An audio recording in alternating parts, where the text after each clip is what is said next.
السلام عليكم ورحمة الله وبركاته. متابعينا الكرام، يا رب تكونوا بخير. اللهم صل وسلم وبارك على سيدنا محمد وعلى آله وصحبه أجمعين. أبو جبل وغيابه عن السوشيال ميديا، لكن في موقع تاني ينزل صورة ليه بالدبلة، وطبعا المعجبين والمحبين لأبو جبل وسمارة طبعا بيعلقوا على الصورة طبعا زي ما احنا عارفين ان هي قديمة، لكن ظهور الدبلة فيها كان واضح، فكله كان بيتكلم عنها.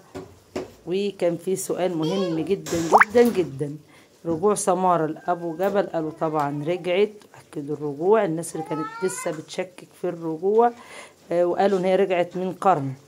وفي أغنية كده صغيرة حطيناها لأبو جبل، يا جبل من هزة ريح. طبعا بنتمنى لهم يا رب التوفيق دايما.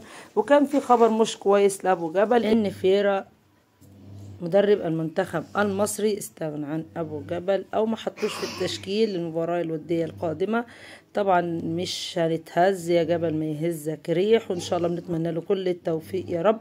ولا تنسوا الاشتراك ولايك وشير للفيديو، والسلام عليكم.